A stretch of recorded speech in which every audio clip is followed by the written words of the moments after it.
ښه ګرانو دوستانو، د وړې هیلې او تور غلامي دوهمه برخه قصه درته کوم. موږ تاسو تر هغه ځای پورې رسیدلی وو چې تور غلامۍ سره د پلاره له وړې هیلې کور ته راغلل. پلار یې میلمنو ته ورغی او مور یې ورغله چې دوی ته چای دم کړي. نور به زه تاسو ته ولولم. د هیلې مور ولاړه چې چای دم کړي او خپل بکسونه را وګوري. هیلې ورپسې شوه او مور ته یې وویل: مورې، ولې زه دا سړی نشم لیدای؟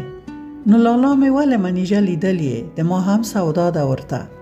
مور یې په خندا شوه: ای زما ساده لورکۍ، هغه خو منیژه په لاره لیدلې وه، ځکه پرې مین شوی و، او اوس هم په پټه ورځي د باغ په لاره یا د اوبو د راوړو په بهانه ویې لیدلې وي. زه نو څه پوهېږم، هغه خو نارینه دی لورکۍ، عیب نه لري.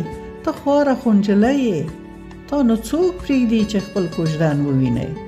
خو خیر، بیا هم کله چې دوی وتل، هلته پټه د پخلنځي هغه وړې دورڅې شاته کېنه. د یوه څنګه خو دوی درته معلومي، ویې ګوره، ما هم نه دي لیدلي. دا دې ورځم وینم یې، توکل په الله چې تا غوندې یو ښکلی ځوان وي. نور څه غم نه لرم. اوس ورشه محمود ته ووایه چې راشي دا پتنوس را سره ویسي. زه هم ورسره ځم. ورونو ته د پام کوه چې شور ماشور ونه کړي. او کله چې حویلۍ کې مو غږ شو، ځان هغه پخلنځي ته ورسوه چې غلامۍ ووینې، خو احتیاط کوه چې ښکاره نشي. محمود راغی. د مور سره یې د پیالو پتنوس چې په بشقاب کې څو دانې بسراغې او په تاسې هم ایښې وې واخیست، او د چای ترموز یې مور په لاس کې واخیست. کله چې کوټې ته ورننوتل، که ګوري تر دې نه په څېره کې مشر تور رنګی پوخ سړی چې 27-28 کلن معلومېده، د یوه قهرجنې څېرې، اوږده ویښتان او اوږده کاږه کاږه بریتو سره مخې ته ورپورته شو او ویل یې: ستړې مه شې مورکۍ.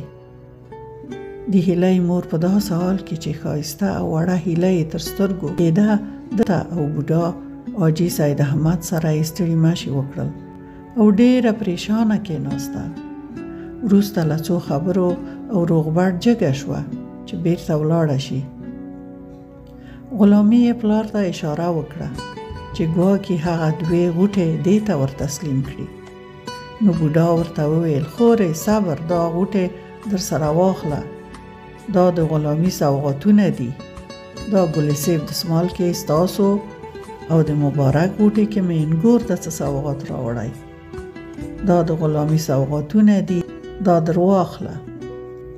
د هیلۍ مور دواړه وړې وړې پانډې را واخیستې او ترې مننه وکړه او ورته یې وویل: دې ته څه حاجت و، ځان مو په تکلیف کړی. د هیلۍ مور په ډېر خفګان له کوټې راووتله. غوټې ورسره وې. کله چې خپلې وړې توخانې ته ننوتله، وړو زامنو یې ورمنډه کړه. څه یې راوړي؟ موږ ته یې راکړه. هله ژر کوه. د هیلۍ مور په قهر ورته وویل: چوپ شئ نادیدګانو، صبر چې لږ یې را خلاصې کړم. هیلۍ هم ورنږدې شوه. ورته یې وویل: مورې، ولې داسې خفه را ننوتلې؟ پلار درته په قهر شو که څنګه؟ مور یې ځان عادي ونیوه. نه لورکۍ، ته صبر چې تا ته یې څه سوغاتونه راوړي. بیا یې هغه د مبارک دسمال غوټه وازه کړه. که ګوري چې یوه زري ټوټه، یو طلایي کمربند چې سور غمی په منځ کې ایښول شوی و، یو د سر دسمال چې آسماني رنګ یې درلود او غټ غټ سره ګلان یې لرل، سره د یوې بلې ساده سپینې ټوټې چې پایجامې لپاره وې، او 2 کڅوړې نکریزې د نقل او د پتاسو سره ورسره ایښي وو. دوهمه غوټه یې را خلاصه کړه. هلته یوه لونګۍ او یو جای نماز د هیلۍ پلار ته، د یوه کمیس ټوټه د هیلۍ مور ته، او یو خامک دوزي دسمال محمود لپاره، او یوه کڅوړه نقل هم ورسره ایښي وو. هیلۍ چې د زري ټوټې په لیدو ډېره خوشحاله وه، همدا یې ویل: مورې، دا راته ژر وګنډه، زما زري کالي ډېر خوښېږي. خو مور یې سترګې برګې کړې. ویې ویل: چوپ شه، شرم دی، دا د خسر د کور کالي دي، دلته یې نشي اغوستی. و به یې ګنډم خو بیرته یې درته بکس کې ساتم. 1 ساعت تیر شو او د هیلۍ د پلار د ټوخېدو غږ راغی چې د میلمستون نه ووت. نو هیلۍ مور ته ورخطا وکتل. مورې زه ولاړه شم دورڅې ته، او په منډه ووته. مور یې سر وښوراوه او ورو یې وویل وای زوی څه شی به ووینې؟ یوه تورمخې بلا. هی زما کمبختې لورکۍ. او بیا یې اوښکې په مخ راغلې خو ژر ژر یې پاکولې. څو شېبې وروسته لومړی پلار کوټې ته ننوت او مېرمنې ته یې وویل ولا خلکو به ویل تور غلامۍ، ما ویل ورځه څه غنم رنګی به وي، عیب یې نشته. خو دا سړی خو ښه سم تور و او ښه ساده هم ښکارېده. لا یې خبر ختمه نه وه چې د هیلۍ مور چې اوښکې پر مخ راتلې ورته وکتل. ما درته وویل لږ صبر وکړه چې د دوی زوی له ایرانه راشي و به یې ګورو او بیا به دسمال ورکړو. خو تا ته یوازې د زوی کوژده مهمه وه او خپله ګل غوندې لور دی ترې قربان کړه. د هیلۍ پلار په داسې حال کې چې ډېر خواشینی ښکارېده ویې ویل اوس نو ستا ژبه پر ما اوږده شوه، خیر کړې خدایه. همدا یې قسمت و، کیدای شي چې ورسره ښه ژوند ولري. نوره یې مه اوږدوه. بس کړه ښځې، ورشه پیالې دې راواخله. لږ اور مړ کړه چې د تاواخانې لمڅي اور وانخلي. بس کړه نور اوس خو وشول. د هیلۍ مور د کوټې ووته چې درانه اور کم کړي. کله چې پخلنځي ته ورننوته ګوري چې هیلۍ د دورڅې څنګ کې ناسته ده او ژاړي. مور یې ورمنډه کړه او غېږ کې یې ونیوه او ورته ویې ویل ولې لورکۍ ولې ژاړې؟ دښمن دې وژاړي. هیلۍ په سلګو کې ورته ویل مورې دا خو ډېر غټ سړی دی، څېره یې څه رقم ده، زه ترې وېرېږم. زه مو څنګه هغه ته کوژده کړم؟ خو مور یې دلاسا کړه ګوره لورکۍ، میړونه له میرمنو نه مشران وي. پلار ته دې ګوره زما نه څومره مشر دی، همدا اوس سپینګیری شوی، خو ما څومره نازوي او خوشحاله ژوند مو دی. هیلۍ په ژړا وویل مورې زما پلار خو دومره جګ او تور نه دی.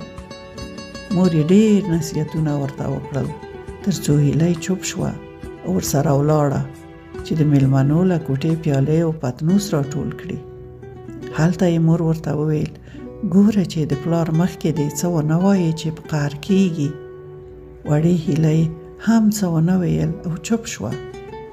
کیسه لنډه چې په دې کې 1.5 کال تیر شو. غلامۍ بیرته ایران ته تللی و چې د واده مصرف پیسې برابرې کړي او محمود هم د ښوونځي نه فارغ شو. دې موده کې دواړو کورنیو تګ راتګ او سوغاتونه یې رد او بدل کول. خو هر کله چې به د هیلۍ همزولې یا د ګاونډیانو میرمنې د دوی کره راغلې بیا به یې په دې افسوس کاوه چې ولې مو دا وړه نجلۍ داسې کس ته چې ترې ډېر مشر دی او کوم کسب و کار هم نه لري ورکړه.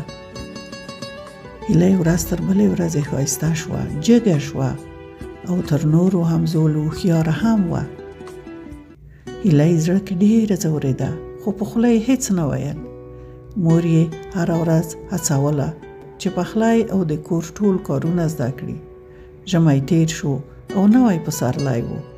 هوا هم ښه شوې وه چې یوه ورځ د غلامي پلارګنۍ سره د څو کسه نارینه و د هیلۍ دغو کره راغلل او د واده وړاندیز یې وکړ. د هیلۍ پلار ورته ویل نه زما لور لا وړه ده، صبر وکړئ، لږ تر لږه د دې کال تر آخره صبر وکړئ، بل کال پسرلی به بیا موږ هم ځان برابر کړو او لور به مې هم لږ غټه شي. خو حاجي سید احمد چې د کلي ملک چې یو ډېر چالاک او له ژبې نه تېز سړی و له ځانه سره راوستی و. نه یې منله، ویل یې اوس ښه فصل دی، پسرلی دی، ښکلې هوا ده، بیا نجلۍ چې تر 7 کلو پورته شوه پیغله ده، نو بیا لور دې ځنګله ته نه ودیږي، هلته هم کور او کهول دی، ټول پام پرې کوي او خوشحاله به یې ساتي. د هیلۍ پلار هر څو ټینګار وکړ چې زما د لور لا 10 کاله هم نه دي پوره، خو دوی نه منله. پایله کې د هیلې پلار ورته وویل ځانو تاسې چې نه منئ بله ورځ راشئ چې زه هم خپل خپلوان او مشران را وغواړم او ټولو مخکې به بیا د واده د نیټې پرېکړه وکړو.